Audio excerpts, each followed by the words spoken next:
Selamat pagi para jemaat Tuhan GPDI Maranatha Jelambar maupun Kemayoran. Kembali lagi kita melalui live streaming.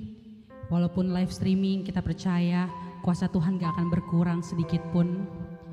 Kita mau lebih lagi memuliakan nama Dia, sebab Dia layak untuk diagungkan.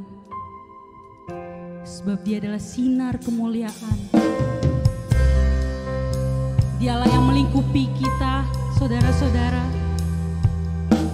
Oleh sebab itu, mari masuk dalam hadirat-Nya. Haleluya, haleluya Tuhan. Biar sinar kemuliaan-Mu melingkupi kami, Yesus.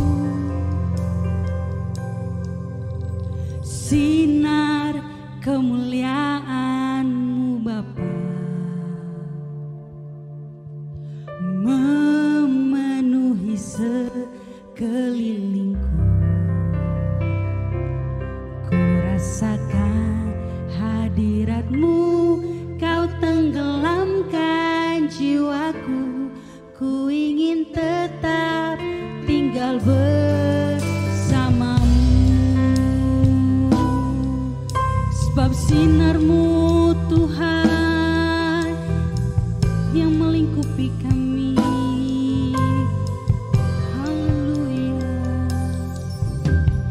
Sinar kemuliaan-Mu Bapa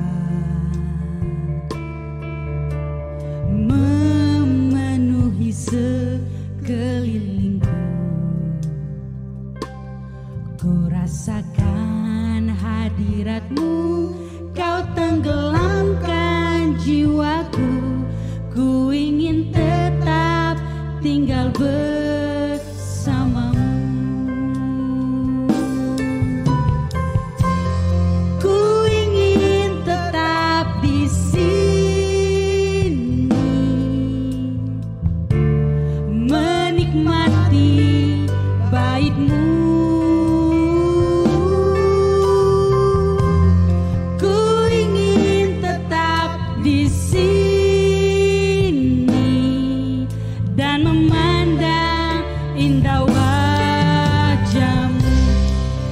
Sinar-Mu Tuhan melingkupi setiap kami, Yesus. Haleluya.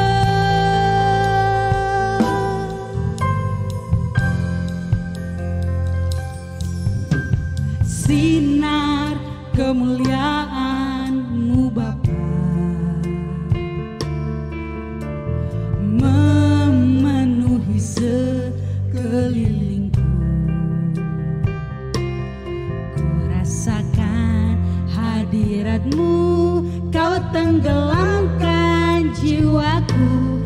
Ku ingin tetap tinggal bersama-Mu. Kami ingin tinggal dalam hadirat-Mu, Yesus. Ku ingin tetap di sini, menikmati bait-Mu.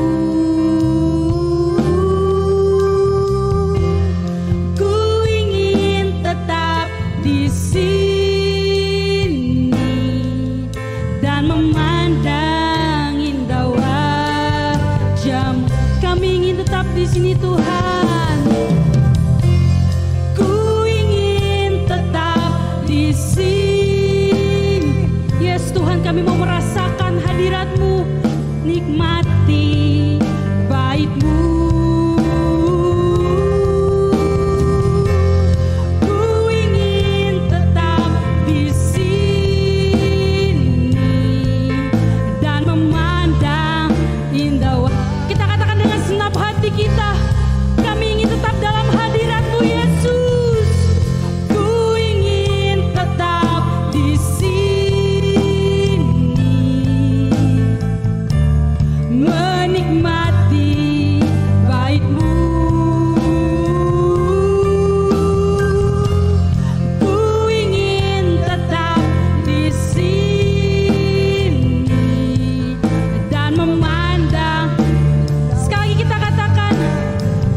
kuduskan kami Tuhan. Kami mau masuk dalam sinar kemuliaan-Mu. Lingkupi kami Tuhan. Roh Kudus bekerja dalam setiap kami. Kuasa Tuhan tidak terbatas dengan waktu dan ruang.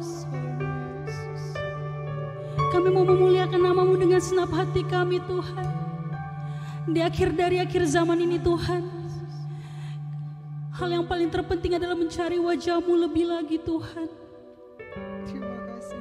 Gak ada hal Tuhan yang berharga Tuhan dibanding hubungan dengan Engkau Tuhan Yesus. Inilah kerinduan hati kami Tuhan. Kami mau menyembah-Mu lebih lagi Tuhan. Haleluya.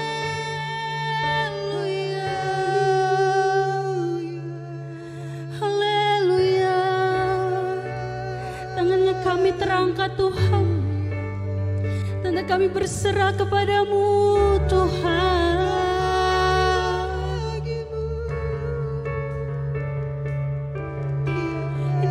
Kami mau berubah Tuhan. Ini waktunya Tuhan kami mencari wajah-Mu.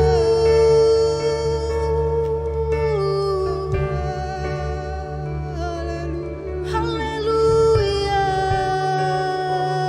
Yesus, Yesus, Yesus. Terima kasih Tuhan. Terima kasih Yesus, terima kasih. Haleluya, Yesus. Terima kasih Tuhan untuk segala kebaikan-Mu Tuhan dalam kehidupan kami. Kami gak dapat balas Tuhan kasih setia-Mu dalam kehidupan kami. Tuhan Yesus, kami ingin memuliakan-Mu lebih lagi dengan senap hati kami Tuhan. Kami mau menari, memuliakan nama-Mu dengan senap hati kami. Kami siapkan hati kami, hanya di dalam nama Tuhan Yesus Kristus kami berdoa dan mengucap syukur. Haleluya, amin. Mari kita siapkan hati kita lebih lagi untuk memuliakan namanya. Kita mau menari bagi kebesaran namanya. Seperti Daud, kita mau menari untuk kemuliaan namanya Tuhan Yesus. Gak ada halangan lagi. Bila Roh Allah ada di dalamku, ku kan menari seperti Daud menari. Bila Roh Allah ada di dalamku, ku kan menari seperti Daud menari. Ku kan menari, ku kan menari, ku kan menari seperti Daud menari. Ku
percaya Tuhan Yesus kita adalah Tuhan yang besar.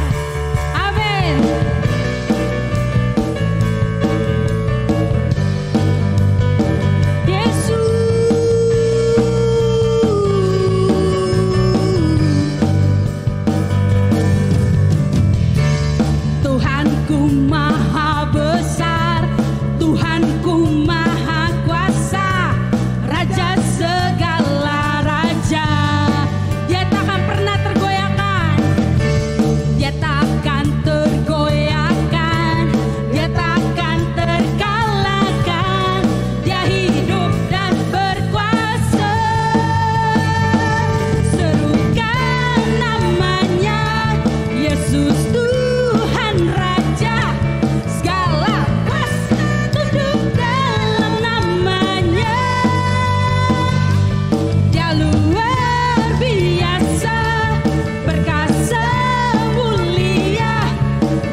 Baik saudara-saudara, amin.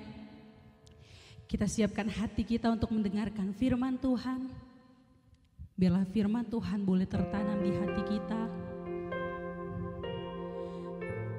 dan boleh tertanam, bertumbuh dan berbuah lebat di hati kita.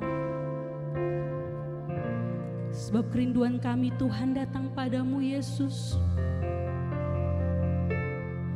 Kau terlebih besar Tuhan. Sebab Engkau yang layak untuk terima Tuhan. Seluruh hidup kami mau memuliakan-Mu, kami mau mendengarkan firman-Mu. Firman-Mu pelita bagi kaki kami dan terang bagi jalan kami. Kami rindu akan firman-Mu Tuhan. Kerinduanku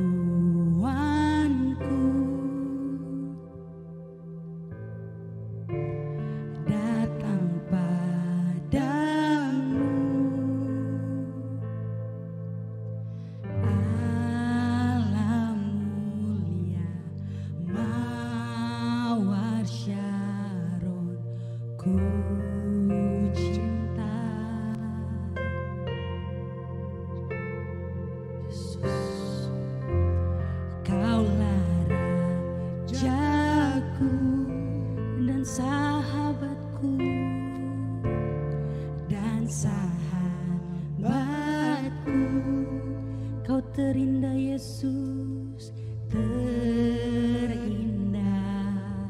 termanis.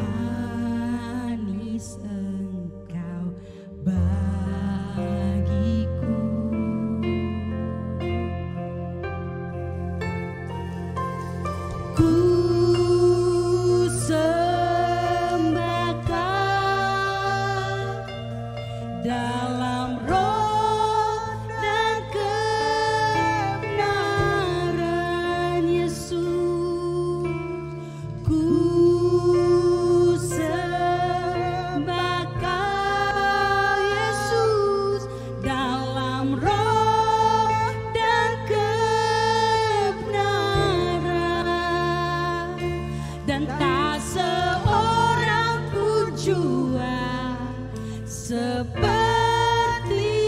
Kau, Yesus. Kerinduan kami datang padamu Tuhan Yesus. Haleluya. Yes Tuhan, Kau baik dalam hidup kami. Kerinduanku, kerinduan setiap hati kami Tuhan, datang padamu.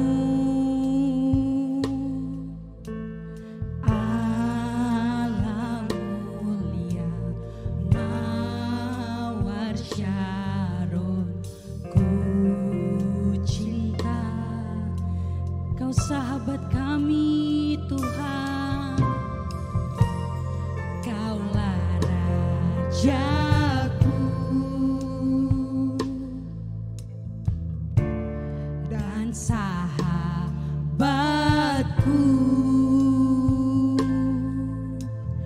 terindah, termanis Engkau bagiku, Yesus.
Sehingga Tuhan Yesus, firman-Mu boleh tertanam dalam hati kami Tuhan. Kami gak mau Tuhan firman itu terlewat saja Tuhan. Kami mau Tuhan firman-Mu benar-benar melekat dalam kehidupan kami. Yesus, Roh Kudus pimpin kami. Roh Kudus, kami butuhkan Engkau, kami perlukan Engkau Yesus. Haleluya. Kami mau menikmati hadirat-Mu Tuhan, supaya firman-Mu boleh hidup dalam hidup kami. Kami mau merasakan lebih lagi Tuhan. Haleluya Tuhan. Kami mau merasakan lebih lagi Tuhan. Kami mau mengatakan Tuhan Yesus, Kau baik dalam hidup kami Tuhan. Haleluya Yesus. Haleluya Tuhan. Kami mau menyanyi untuk kemuliaan nama-Mu Tuhan. Kami mau menyembah-Mu Tuhan Yesus. Haleluya Tuhan. Oh Yesus. Yesus. Oh Tuhan. Yesus. Mari kita katakan, ku sembah Kau sebab Kau layak disembah. Yes. Dalam roh dan kebenaran. Kamu sungguh-sungguh Tuhan. Ku sembah. Kau lihat setiap isi hati kami Tuhan. Dalam roh dan kebenaran. Dan tak seorang pun jua seperti Kau. Kami mau katakan dengan segenap hati kami, ku sembah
hidup kami Tuhan. Kami mau beri telinga kami, hati kami Tuhan, pikiran kami untuk mendengarkan firman-Mu Tuhan. Selidiki setiap hati kami Tuhan, untuk layak Tuhan Yesus dalam hadirat-Mu. Kami mau lebih lagi Tuhan Yesus untuk mendengarkan firman-Mu. Gak mau seperti biasanya Tuhan, kami mau sungguh-sungguh mendengarkan firman-Mu. Kiranya Roh Kudus memimpin kami untuk dalam kebenaran. Kami percaya Tuhan Kau pakai hamba-Mu untuk menyampaikan firman-Mu Bapa. Terima kasih Tuhan Yesus, kami serahkan hari ini seluruhnya ke dalam tangan-Mu. Hanya dalam nama Tuhan Yesus Kristus kami berdoa dan mengucap syukur. Haleluya, amin. Ya, puji Tuhan. Selamat beribadah, saudara-saudara sekalian. Walaupun situasi dan kondisi ini agak mengenaskan, tetapi tidak membuat kita menjadi tawar hati, tetapi justru lebih bersemangat karena kita semakin dekat kepada kedatangan Tuhan. Saya pakai kesempatan ini untuk mengulangi khotbah saya awal bulan ini, tanggal 4 Oktober, dari Filipi pasal 2, ayat 1 sampai ayat 8. Filipi pasal 2 mulai ayat 1. Jadi karena dalam Kristus ada nasihat, ada penghiburan kasih 2, ada persekutuan roh 3, dan kasih mesra 4, dan belas kasihan 5. Ayat 2, karena itu sempurnakanlah sukacitaku dengan ini, menjadi sukacita pelayan Tuhan. Karena kalau jemaat itu menjadi jemaat yang satu, sehati sepikir, 2, satu kasih, dan satu jiwa. Juga yang keempat adalah satu tujuan. Kita harus tahu tujuan kita, saudara-saudaraku, tujuan kekristenan dan tujuan iman kita. Harus pegang teguh itu. Jadi tidak mudah dibelokkan, saudara-saudaraku. Tahu tujuannya yang pasti. Ini membuat kita tidak ragu-ragu dan pasti berusaha untuk mencapai tujuan akhir. Ayatnya yang ketiga, tidak mencari kepentingan sendiri ataupun puji-pujian yang sia-sia. Tetapi sebaliknya, hendaklah dengan rendah hati yang seorang menganggap yang lain lebih utama daripada dirinya sendiri. Jadi memang kita perlu sekolah rendah hati. Kalau kita ambil contoh Lukas 15, anak yang bungsu itu, setelah dia habis-habisan, sudah tidak bisa apa-apa lagi, sehingga oleh karena situasinya pada waktu itu, dia ingin makan makanan babi pun tidak boleh, tidak dikasih sama rekan-rekan yang lain. Dan keadaan ini membuat dia belajar rendah hati, lalu dia mengambil keputusan untuk pulang kembali ke rumah ayahnya. Nah, itulah sekolah rendah hati salah satu. Ayatnya yang keempat, dan janganlah tiap-tiap orang memperhatikan kepentingannya sendiri, tetapi kepentingan orang lain juga. Ini nasihat yang paling kuat buat kita, buat gereja, orang-orang percaya, bahwa tidak hanya mentok atau berfokus pada kepentingan sendiri, tetapi perhatikan dan beri waktu untuk memperhatikan kepentingan orang lain. Dan ini kita akan terjemahkan ini bagaimana caranya pada akhir pemberitaan saya. Ayatnya yang kelima, hendaklah kamu dalam hidupmu bersama menaruh pikiran dan perasaan yang terdapat juga dalam Yesus, dalam Kristus Yesus. Ini tema utama pada tanggal 4 yang lalu, yaitu meneladani Yesus dalam pikiran dan perasaannya. Kita belajar semua, belajar meneladani Yesus. Ayatnya yang ke-6, yang walaupun dalam rupa atau kesetaraan dengan Allah, satu, tidak menganggap kesetaraan dengan Allah itu sebagai milik yang harus dipertahankan. Jadi 3 hal ini, saudara-saudaraku, dilepaskan oleh Yesus. Kita teladani Yesus dengan belajar, saudara-saudaraku, juga hal-hal seperti ini.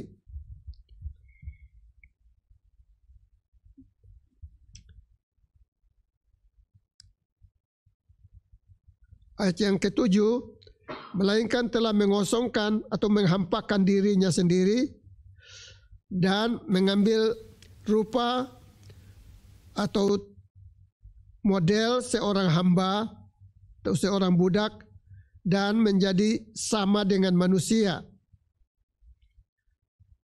Ayat 8, dan dengan dalam keadaan sebagai manusia, ia telah merendahkan dirinya dan taat sampai mati, bahkan sampai mati di kayu salib.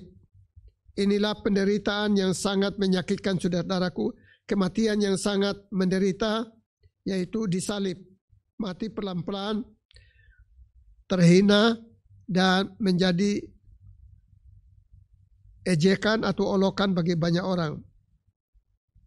Ini sesuatu kehinaan yang luar biasa. Dan inilah teladan Yesus yang perlu kita pelajari, saudaraku, dalam kehidupan ini. Dalam hidup kita bersama-sama. Kalau hidup sendiri terserah masing-masing lah.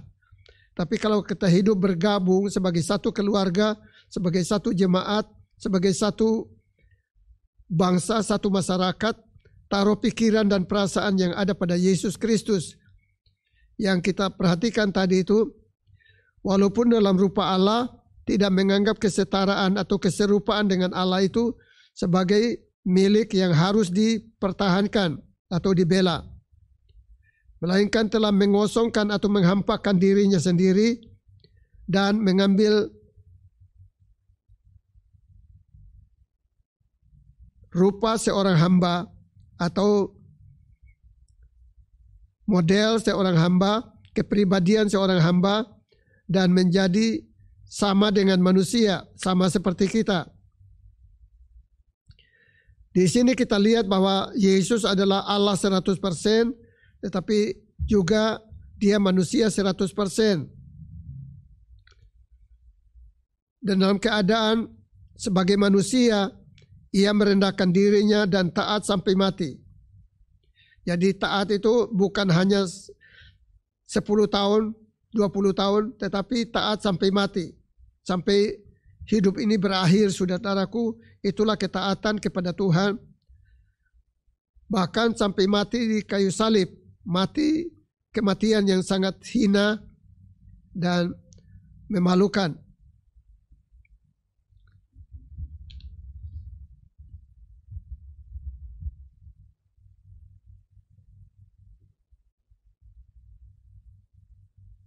Sukacita seorang hamba Tuhan, saudara-saudara, yaitu Paulus di sini, yaitu dikatakan dalam ayat 2, sempurnakanlah supaya kamu sehati sepikir, satu kasih, satu jiwa, dan satu tujuan.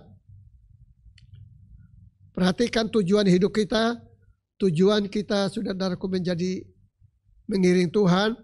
Tujuan kita beribadah. Tujuan kita, saudaraku, menjadi anak-anak Tuhan. Yang disambung ke ayat 3, tidak mencari kepentingan sendiri, tetapi kepentingan orang lain juga. Nah, ini yang kita akan realisasikan sebentar, saudaraku. Bagaimana tidak berfokus pada hanya kepentingan sendiri-sendiri. Dan memang selama ini, saudaraku, secara umum kita semua berfokus pada kepentingan sendiri karena memang kita sudah mengalami kelelahan dan jeripaya, saudaraku, membela kepentingan masing-masing. Tetapi dianjurkan di sini keteladanan Yesus ialah memperhatikan kepentingan orang lain. Ataupun puji-pujian yang sia-sia. Ini hanya terjadi, saudaraku, kalau kita belajar rendah hati satu kepada yang lain. Dalam ayat tadi itu sudah disebut bahwa menganggap orang lain lebih penting daripada kita. Ayat 8 tadi mengingatkan kita bahwa dia belajar merendahkan dirinya dan taat sampai mati. Jadi ketaatan itu, saudaraku, sampai langkah yang terakhir di bumi ini. Itulah pemahaman, pengertian terhadap tujuan hidup, tujuan ibadah, tujuan keselamatan. Kita mesti berjuang untuk hal ini. Dan selanjutnya dikatakan dalam ayatnya yang keempat tadi, setiap orang jangan hanya memperhatikan kepentingannya sendiri, tapi kepentingan orang lain. Ini diulangi, saudaraku, sampai 2 kali. Dalam ayat 5 yang menjadi penekanan saya pada tanggal 4 yang lalu. Dalam kita hidup bersama sebagai satu jemaat, sebagai satu keluarga, sebagai satu masyarakat, sebagai satu bangsa, sebagai satu keluarga besar, adalah kesukaan seorang hamba Tuhan bahwa mereka itu nyata, menjadi sehati, sepikir, satu jiwa, satu tujuan, sehingga dikatakan walaupun dia dalam rupa Allah atau setara dengan Allah, tidak menganggap kesetaraan dengan Allah itu sebagai harga diri yang harus dipertahankan atau dibela. Ayatnya yang ke-7 tadi, melainkan dia telah mengosongkan atau menghampakan dirinya dan tampil dalam rupa atau sikap pribadi sebagai seorang budak dan taat sampai mati. Ada amanat agung yang kita perlu perhatikan, saudaraku, dalam meneladani Yesus ini. Dalam Matius pasal 28 ayat 18 sampai 20. Matius 18, Yesus berkata bahwa segala kuasa di sorga dan di bumi ada padaku. Itu sebabnya pergilah, jadikanlah sekalian bangsa muridnya Yesus. Dan kita perhatikan, saudara-saudaraku, bahwa amanat ini adalah merupakan sebuah perintah daripada Yesus Kristus bagi semua orang percaya. Pergi, jangan diam-diam. Jangan, saudara-saudaraku, acuh. Tapi pergilah. Artinya ada perjuangan, ada gerakan, ada satu usaha. Pergi kemana, saudara-saudaraku? Mencari orang-orang yang terhilang untuk menjadikan mereka muridnya Yesus. Bukan menjadikan mereka Kristen, tetapi menjadikan mereka murid Yesus. Bukan juga murid pendeta, bukan murid rasul-rasul, tetapi muridnya Yesus. Jadi kita perhatikan di sini bahwa dengan otoritas sorgawi, kita semua orang percaya ini pergi untuk menjangkau atau menjadikan murid semua bangsa, sekalian bangsa. Tentu kalau kita lihat dalam Kisah 1 ayatnya yang ke-8, mulai dari keluarga sendiri, dari Yerusalem atau keluarga sendiri, kemudian Yudea, tetangga-tetangga, kita perlu punya hati untuk memperhatikan mereka, memperdulikan mereka, tetangga-tetangga kita, kemudian Samaria dan sampai ke ujung bumi. Jadi saudara-saudaraku, mulai dari keluarga kita sendiri, kemudian yang kedua kepada tetangga-tetangga, mereka dijadikan murid Yesus. Ini amanat agung yang paling dilupakan, saudara-saudaraku, dihindari oleh gereja atau orang-orang percaya. Dan bagian yang terakhir, yang keempat, di sana dikatakan bahwa Tuhan menyertai engkau sampai kepada akhir zaman, sampai kepada kesudahan alam. Penyertaan Tuhan menyertai kita sampai kepada akhir zaman. Jadi jangan takut, jangan khawatir, saudara-saudaraku. Ada Tuhan yang menyertai kita. Dalam Injil Yohanes pasal 20 ayat 21 berbunyi demikian, seperti Bapa mengutus Yesus, demikian juga Yesus mengutus orang-orang percaya, mengutus gereja, pergi untuk menjangkau mereka yang terhilang, melakukan sesuatu, berbuat sesuatu. Sebagaimana Yesus taat sampai mati di kayu salib, gereja harusnya belajar taat juga. Lakukan perintah Tuhan, perintah agung daripada Yesus Kristus. Dan Yesus berkata bahwa seperti Bapa telah mengutus Yesus, demikian juga Yesus mengutus orang-orang percaya. Jadi orang-orang percaya ini diutus oleh Tuhan untuk satu tujuan, yaitu menjangkau mereka yang terhilang, mulai dari keluarga, tetangga-tetangga, sampai ke ujung bumi, dikatakan bangsa-bangsa lain. sekian miliar penduduk Indonesia ini hidup terhilang tanpa Kristus Yesus, tanpa pengharapan. Mereka dininabobokan oleh situasi dan keadaan. Dan satu hal yang pasti bahwa agama tidak menyelamatkan orang, hanya Yesus yang menyelamatkan orang. Agama tidak menyelamatkan orang. Kita perhatikan dalam Injil Yohanes 14 ayatnya yang ke-6.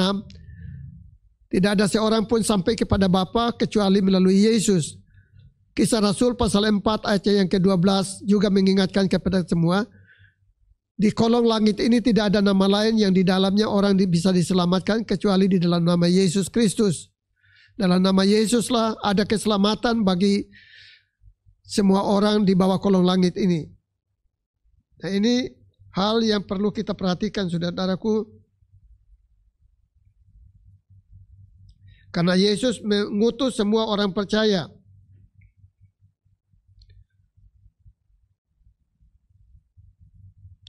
Semua orang percaya adalah saksi. Walaupun ada perbedaan, saudaraku, ada yang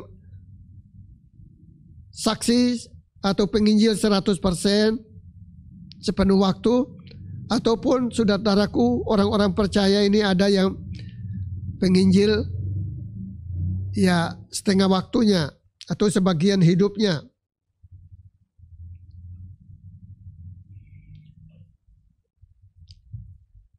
Hal yang kita coba pelajari tanggal 4 yang lalu itu, yaitu pertama, kita belajar taat sebagaimana Yesus telah taat dalam pikiran dan perasaannya sampai ia mati di kayu salib.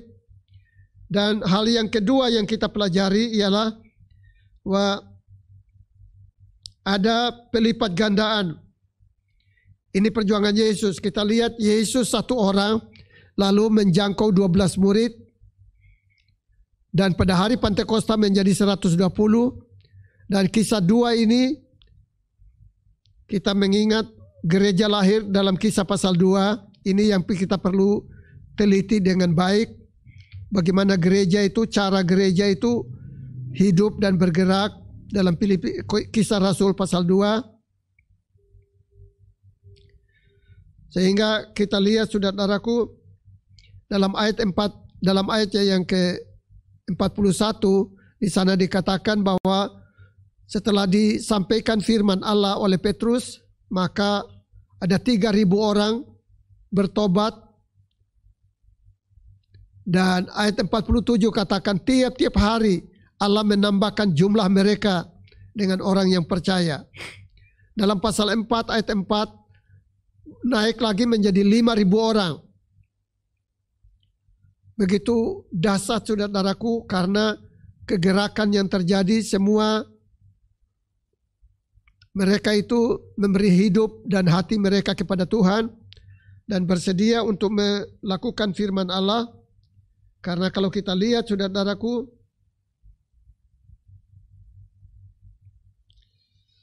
Alkitab mengatakan bahwa apakah yang harus kami perbuat untuk beroleh keselamatan?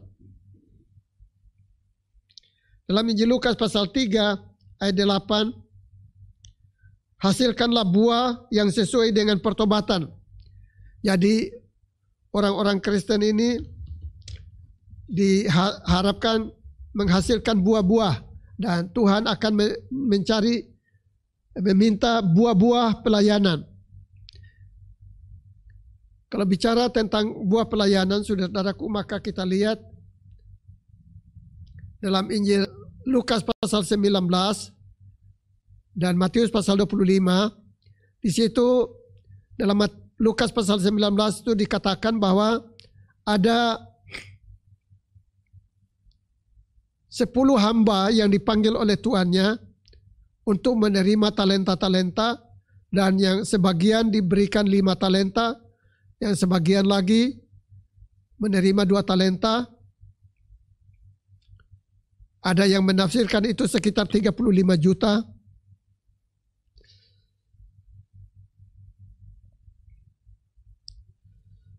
Dan itu jelas bicara tentang uang, pelipat gandaan. Jadi saudara-saudara, bahwa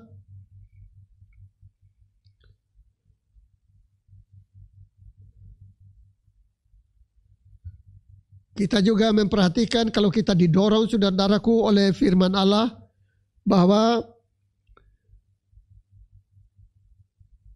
Filipi pasal 2 ayat 6 sampai ayatnya yang ke-8, orang-orang percaya itu wajib hidup seperti Yesus hidup. Meneladani dia dalam perjalanan kehidupan ini.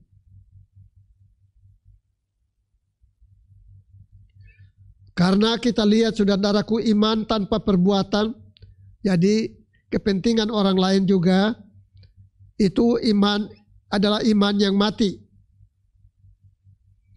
Iman tanpa perbuatan adalah iman yang mati. Sementara Injil Lukas pasal 3 ayatnya yang ke-8 tadi itu, hasilkan buah sesuai dengan pertobatan.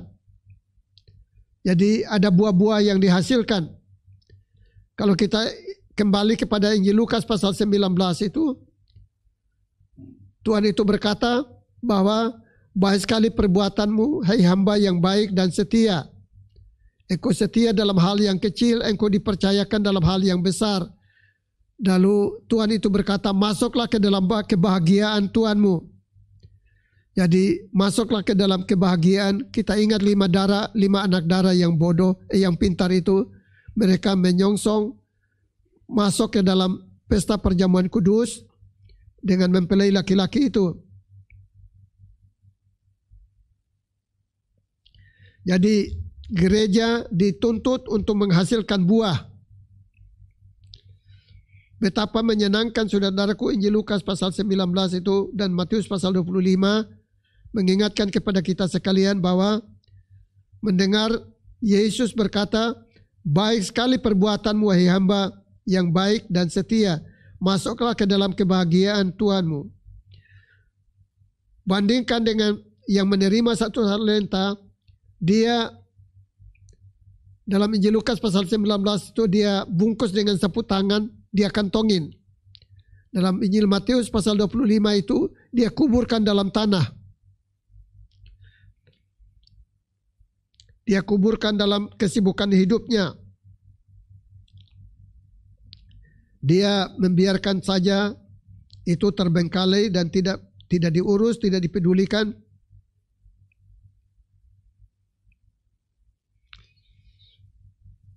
Dan dari semua ini kita lihat saudara-saudaraku, kita ingat bahwa betapa kita didorong untuk menghasilkan buah, bukan seperti yang menerima 1 talenta itu, tetapi yang 2 dan 5 talenta itu dihasilkan, yang 5 menghasilkan 5, jadi 100%, 2 menghasilkan 2, menjadi juga menghasilkan 100%. Kita sudah perhatikan tadi dalam Kisah pasal 2, wah ada pelipat gandaan jumlah jiwa-jiwa. Tiap hari Tuhan menambah, ayat 47 itu katakan bahwa tiap hari Tuhan menambahkan jumlah orang percaya. Lalu kita lihat bahwa dalam ayat 41, Yesus dikatakan setelah Petrus berkhotbah, lalu mereka bertanya apakah yang kami harus perbuat. Lalu kita lihat bahwa ada 3.000 orang yang menerima Yesus sebagai Tuhan dan Juru Selamat. Dan dalam pasal 4 ayat 4-nya itu meningkat menjadi 5.000 orang. Sebuah pelayanan yang luar biasa. Dan Yesus sangat mengharapkan gereja membawa hasil seperti itu, saudara-saudaraku.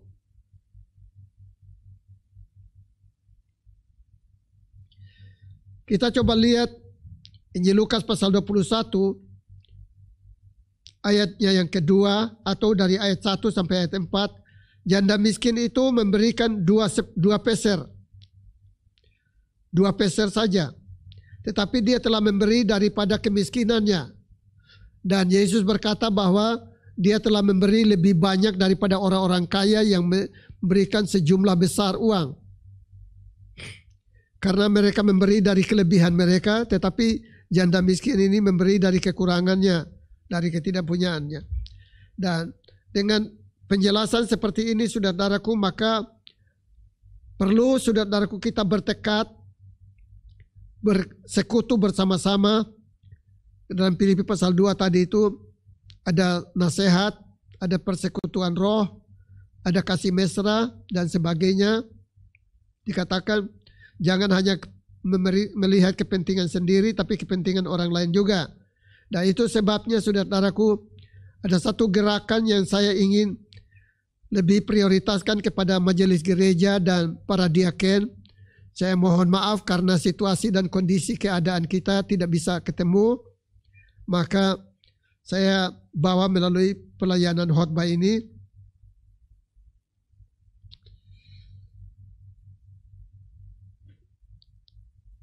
Untuk kita,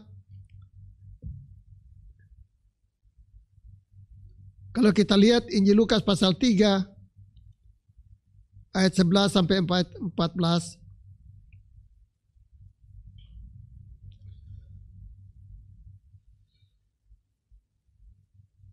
Ada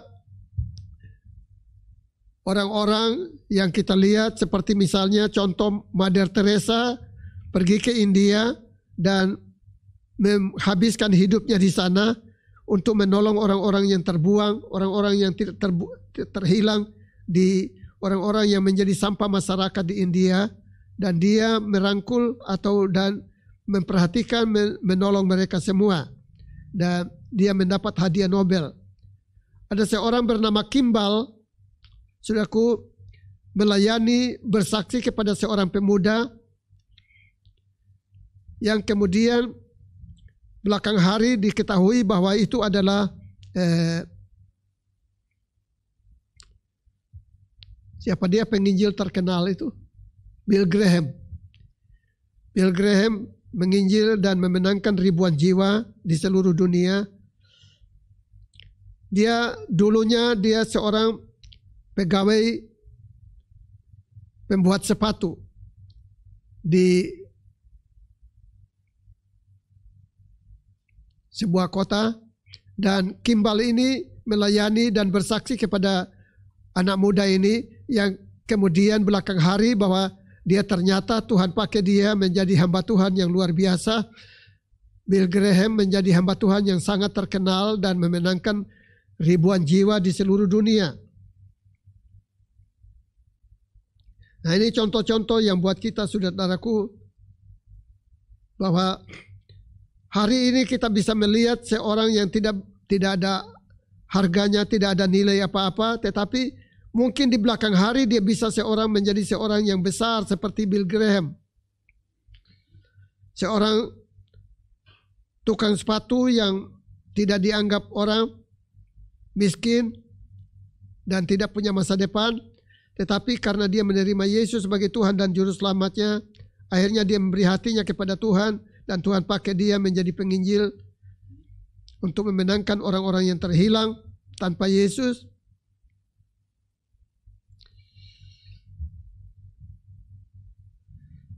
Dan kalau kita kembali kepada Injil Lukas pasalnya yang ketiga ayat 11 sampai 14 tadi itu, hasilkan buah-buah yang sesuai dengan pertobatan.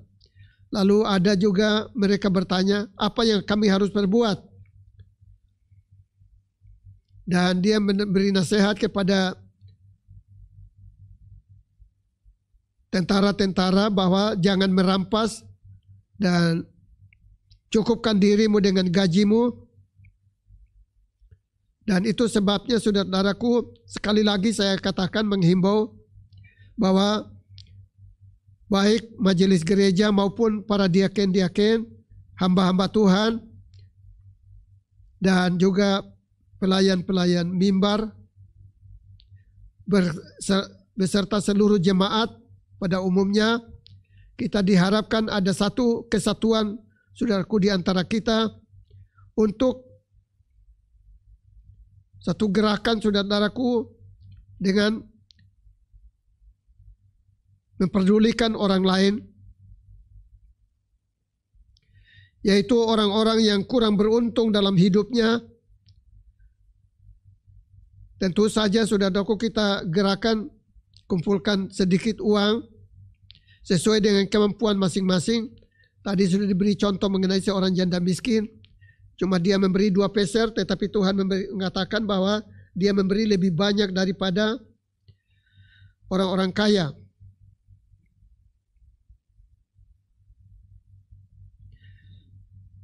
Itu Injil Lukas pasal 21 ayatnya yang kedua tadi.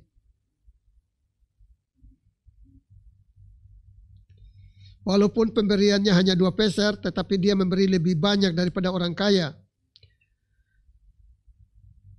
Nah, ini yang kita lihat saudara-saudaraku, persembahan kasih. Untuk apa ini persembahan kasih atau belas kasihan ini? Kesatu, untuk mereka yang nasibnya kurang beruntung, yaitu kita mulai memperhatikan kepentingan orang-orang yang kurang beruntung dalam jemaat, mereka yang hidup dalam kesulitan ekonomi, dan anak-anak yang juga tidak punya masa depan karena putus sekolah dan sebagainya. Ini gereja harus memberikan kepedulian. Kita sama-sama mengumpulkan sedikit uang daripada kerelaan masing-masing untuk coba menjembatani, membela atau pelayanan kasih kepada mereka yang terhilang. Kedua, tentunya beranjak lebih luas lagi daripada menolong mereka yang kurang beruntung tadi. Lalu kita perlu juga memperhatikan tetangga-tetangga kita. Sekian miliar penduduk Indonesia yang terhilang tanpa Kristus. Dalam Kisah 1 ayatnya yang ke-8 ini kita perlu menjadi saksi buat mereka untuk membawa mereka kepada Kristus, punya pengharapan keselamatan.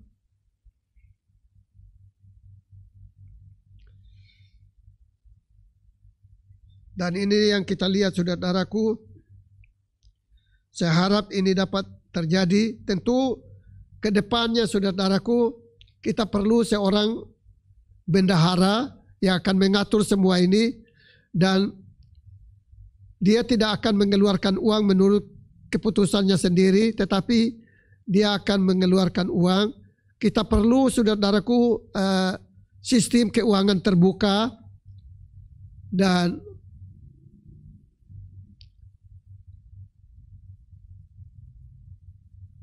dia akan mengeluarkan uang saudara-saudaraku dengan persetujuan gembala serta hasil rapat daripada para majelis gereja, sehingga dengan demikian semuanya terbuka dan dia akan memberikan laporan kepada majelis gereja. Jadi siapapun yang perlu dibantu saudara-saudaraku itu adalah persetujuan dari gembala dan keputusan rapat daripada majelis gereja.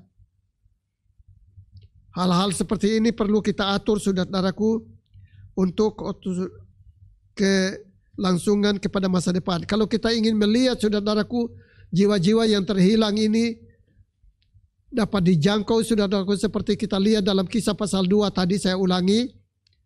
Ini pengulangan. Dalam ayat 47, tiap hari Tuhan menambahkan jumlah orang percaya. Ayat 41-nya itu ada 3.000 orang yang memberi diri mereka dibaptis dan percaya menerima Yesus sebagai Tuhan dan Juru Selamat. Pasal 4 ayat 4-nya itu menjadi 5.000 orang. Betapa besar saudara-saudaraku pengaruhnya dalam pelayanan gereja di akhir zaman ini. Saya kira ini menjadi hal yang baik buat kita semua saudara-saudaraku. Gereja menjadi punya ambil tanggung jawab untuk menolong dan memperhatikan mereka yang nasibnya kurang beruntung, bahkan jiwa-jiwa yang terhilang tanpa Kristus. Saya kira ini dulu pelayanan kita pada hari ini. Tuhan memberkati saudara-saudara sekalian. Kita tunggu, nanti akan kita bicarakan dengan para majelis gereja, siapa yang akan menjadi bendahara dan bagaimana pengaturannya dengan sistem keuangan yang terbuka dan sebagainya. Tuhan tolong semua, besar dan kecil itu relatif saudara-saudaraku, sesuai dengan gerakan hati saudara, sesuai dengan berkat yang ada. Tuhan memberkati. Kita akan masuk dalam doa saudara-saudaraku. Kita berdoa dulu. Bapa di dalam sorga, kami datang kepadamu ya Tuhan pada hari kesempatan yang baik ini ya Tuhan. Dari kebenaran firman-Mu ya Tuhan, kami rindu Tuhan untuk memperhatikan kepentingan-kepentingan orang-orang lain, mereka yang kurang beruntung, bahkan anak-anak yang oh Tuhan akan putus sekolah bahkan tetangga-tetangga kami yang terhilang tanpa Kristus Yesus dalam kehidupan mereka.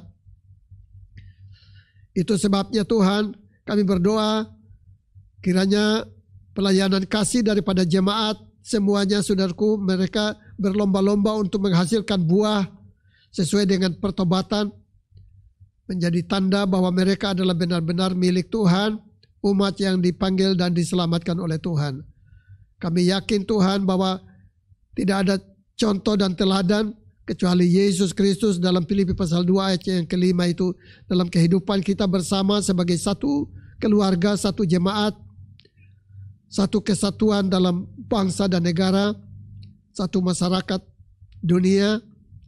Tuhan tolong berikan semangat yang berapi-api, iman yang sungguh-sungguh kepada semua umat milik kepunyaan-Mu ya Tuhan, untuk Tuhan dapat memikirkan mereka yang kurang beruntung dan juga mereka yang terhilang tanpa Yesus Kristus.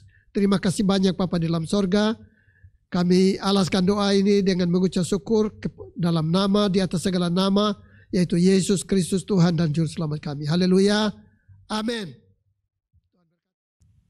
Puji Tuhan, kita sudah mendengarkan firman Tuhan. Tiba saatnya kita untuk memberikan yang terbaik. Kita sudah siapkan barcode dan juga nomor rekening untuk para jemaat yang mendengarkan via live streaming, bisa memberikan persembahan yang terbaik melalui barcode dan nomor rekening yang tersedia. Terima kasih. Tiada berkesudahan kasih setia Tuhan, amin.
Kita akan doa penutup.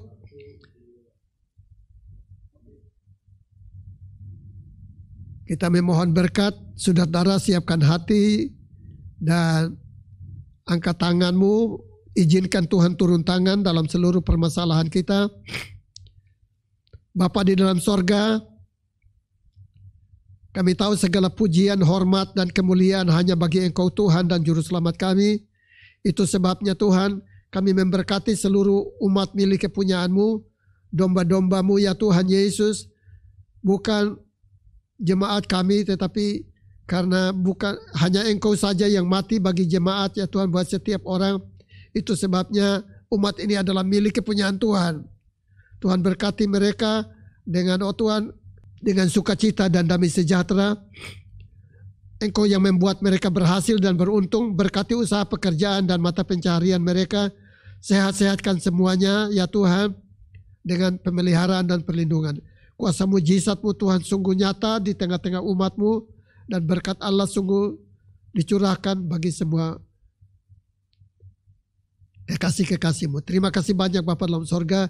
Itu sebabnya saudara-saudara, terimalah berkat dan kemurahan daripada Allah Bapa, kasih sayang kecintaan daripada Yesus Kristus Tuhan dan Juru Selamat kita, persekutuan dan penghiburan yang dikerjakan oleh Allah Roh Kudus, Allah yang penuh kuasa, memberkati kita sekalian. Haleluya. Amin. Tuhan berkati.